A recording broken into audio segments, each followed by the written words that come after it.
कई बार त्वचा पर अचानक लाल चकत्ते आ जाते हैं, जो कई बार सोराइसिस के कारण भी होते हैं। आइए तो आज वर्ल्ड सोराइसिस डे के अवसर पर अपने शहर अमृतसर और देश के जाने माने डर्मेटोलॉजिस्ट डॉक्टर PS गिरगिला से सोराइसिस के बारे में जानते हैं। डॉक्टर, सोराइसिस क्या है? सोराइसिस एक क्रॉनिक इन्फ्लेमेटरी स्किन डिजीज है। क्रॉनिक का मतलब कि ये बार बार हो सकता है या लगातार रह सकता है, जिसमें स्किन में इन्फ्लेमेशन हो जाती है और इसमें पेशेंट या मरीज जो है उसको शरीर के अलग अलग हिस्सों पर लाल निशान, रैशेज या उभरे हुए होते हैं, जो जहाँ स्किन थिक या मोटी हो जाती है और उसमें स्केल्स या पपड़ी निकलनी शुरू हो जाती है, जो यूजुअली सिल्वरी वाइट, चांदी जैसे सफेद रंग की होती है। तो ये जो डिजीज है ये स्किन के अलावा नेल्स और जॉइंट्स को भी असर कर सकती है। इसका कोर्स जो है वो फ्लक्चुएटिंग होता है, कई बार ये बढ़ भी सकता है और घट भी जाता है, जैसे रिमिशन एंड रिलैप्सिस कहा जाता है। डॉक्टर, सोराइसिस का कारण क्या है? सोराइसिस एक इम्यून मीडिएटेड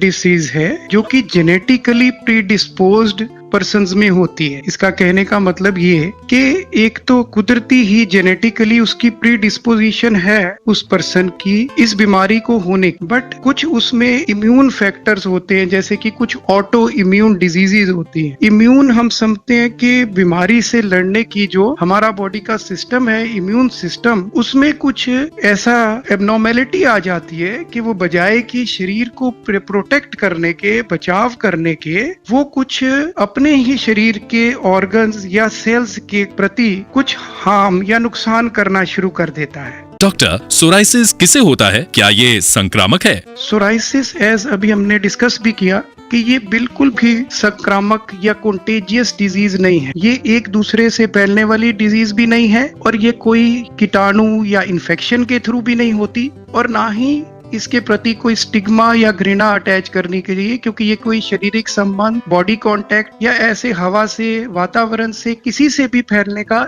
और जो लोग उनके साथ रहते हैं उनको कोई भी खतरा किसी किस्म का नहीं है। और इसलिए ये बड़ा जरूरी है कि कोई हीन भावना या घृणा की भावना इसके बारे में बिल्कुल नहीं होनी चाहिए। स्टीरॉयड ले रहा हो किसी कारण भी तो उसको इमीडिएट विड्रॉ करने से भी ये प्रेसिपिटेट हो जाती है, सडनली शुरू हो जाती है। डॉक्टर, सोराइसिस के लिए कौन से उपचार उपलब्ध हैं? सोराइसिस के लिए तरह तरह के उपचार अवेलेबल हैं, जिसको हम डिफरेंट हेडिंग्स में ले सकते हैं। एक होता है जनरल मेजर्स कि जो कि बचाव के लिए, जो पर्सन को ऑलरेडी बीमारी है उसमें कि वो अपनी सेहत का अच्छा ख्याल रखे। उसमें सबसे जरूरी हो जाता है एक पौष्टिक आहार और उसमें ग्रीन लीफी वेजिटेबल्स और फ्रूट्स का सेवन ज्यादा हो, हाई कैलोरी फूड्स का कम से कम हो, और जैसे आगे डिस्कस किया कि शराब पीना, सिगरेट स्मोकिंग, इसको अवॉइड किया जाए। अच्छी सेहत के लिए एक्सरसाइज या योगा किया जाए और इसके अलावा आप बाकी बीमारियों से, इन्फेक्शन से अपना बचाव किया जाए। डॉक्टर, सोराइसिस को बदतर क्या बनाता है? कोई भी बॉडी में इन्फेक्शन, जैसे गले में बैक्टीरियल इन्फेक्शन होती है, कोई इंजरी हो जाती है, या कई दवाइयां हैं जैसे पहले भी बताया, anti malarials, beta blockers, anti hypertensive medicine हैं, पेन किलर्स हैं, और इसके अलावा एज अल्कोहल एंड स्मोकिंग, शराब पीना और सिगरेट का इस्तेमाल करना, इनसे ये प्रॉब्लम जो है वर्सन हो सकता है।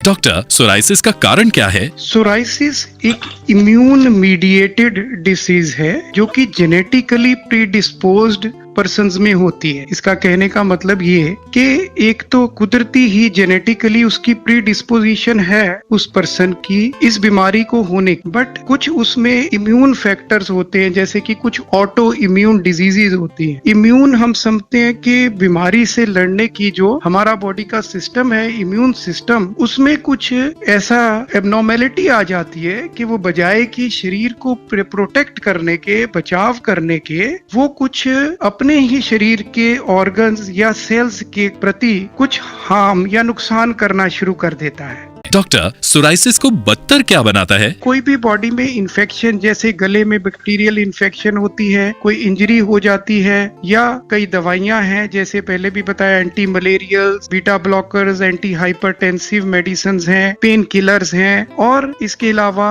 एज अल्कोहल एंड स्मोकिंग, शराब पीना और सिगरेट का इस्तेमाल करना, इनसे ये प्रॉब्लम जो है वर्सन हो सकती है।